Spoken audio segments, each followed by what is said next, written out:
Bon, petite rectification. Dans la vidéo, j'ai montré comment tracer une fonction sinus, mais j'ai complètement mis de côté la fonction cosinus. Veuillez m'en excuser.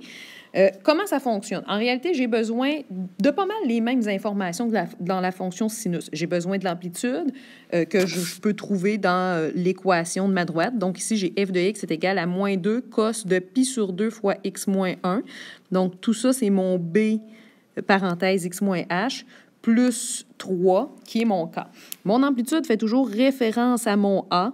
Donc, dans ce cas-ci, mon amplitude vaut moins 2 parce que je le prends en valeur absolue habituellement, là. Fait qu'ici, j'aurais 2, mais je sais que moi, mon A, ce que j'aurais besoin, c'est sa valeur. Fait que quand je vais arriver pour trouver mon minimum, parce que moi, dans ma fonction, j'ai besoin de beaucoup de choses. J'ai besoin du minimum, du maximum, de la période. L'amplitude me permet de trouver le min et le max. Puis après ça, ben je dessine ma courbe finalement parce que je vais avoir besoin de mon axe d'oscillation aussi, qui est K égale à 3, parce que mon axe d'oscillation passe par le K, donc l'axe va passer à Y égale 3. Fait que pour mon minimum, 3 moins la valeur absolue de A, ça va me donner mon minimum qui est 1. Ensuite, 3 plus la valeur absolue de A va me donner mon maximum dans ce cas-ci qui est 5. Et dans une fonction cosinus, c'est le A qui va me dire d'où est-ce que je pars. Donc, moi, mon A, il va me dire, bien, est-ce que je pars d'un maximum ou d'un minimum? Parce que dans la fonction sinus, c'est le point d'inflexion, hein, le point milieu qui est sur l'axe d'oscillation.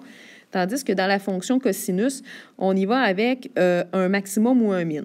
Fait que si mon A est plus grand que 0, donc si mon A il est positif, je commence ma fonction au maximum. Donc, je vais commencer la fonction à h, k plus la valeur de mon A. Donc, en valeur absolue, évidemment, là, parce que j'ai pas besoin, il ne faut pas que je prenne le négatif. Et si mon A est négatif, donc, je vais partir mon graphique au minimum. Fait que j'aurai le point H et K moins ma valeur absolue de A. Fait que moi, là-dedans, là, tout ce qui me restait à trouver, finalement, c'était ma période qui est 2pi divisé par B. Ici, mon B, il vaut pi sur 2. Donc, j'aurai 2pi divisé par pi sur 2. Donc, les pi vont s'annuler. Le 2 divisé par 1/2, bien, ça me donne 4. Fait que j'aurai une période de 4. Et là, je vais venir dans mon graphique et je vais séparer tout ça. Fait que mon point de départ, comme mon A est négatif, c'est que je pars avec un minimum. Donc, j'aurai le point H min. Donc, le point H minimum. Mon minimum, on a dit que c'était 1 tantôt, puis mon H vaut 1, fait que je commence à 1, 1. Donc, j'ai le premier point à 1, 1. Fait que ça, c'est mon premier point de départ. Ensuite, on a dit que le maximum était à 5. Fait que je vais me faire juste des petits pointillés pour bien me repérer. Mon maximum est à 5.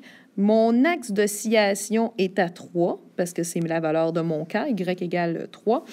Et là, je vais me faire, comme je l'ai fait la dernière fois avec le sin, là, je vais me faire un petit quadrillé, parce que ma période, elle me dit qu'elle dure 4 comme longueur, donc 1, qui est mon point de départ, plus 4.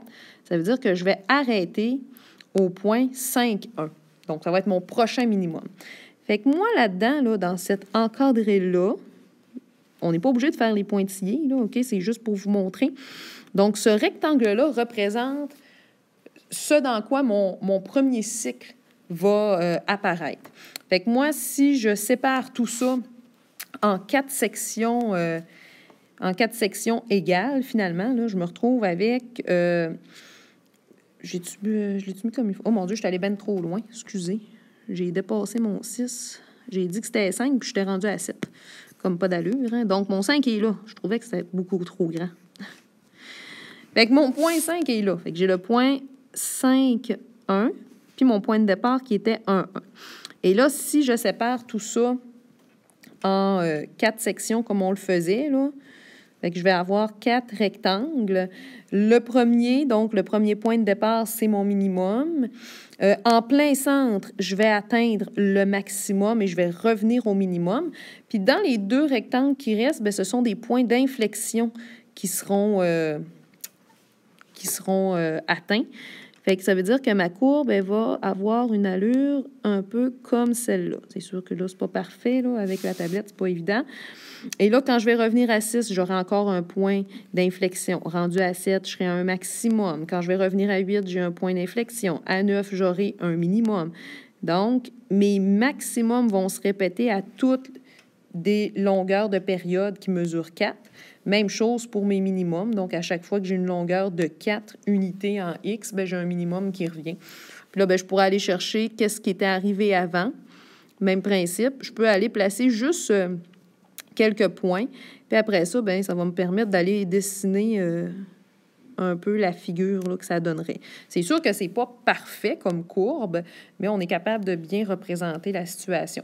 Fait que dans la fonction cosinus, au lieu de partir au point d'inflexion, qui est le point sur l'axe d'oscillation, comme dans la fonction sinus, bien, cette fois-là, on part soit à un minimum, ici, ou à un maximum, et ce qui nous le dit, c'est le signe de mon A.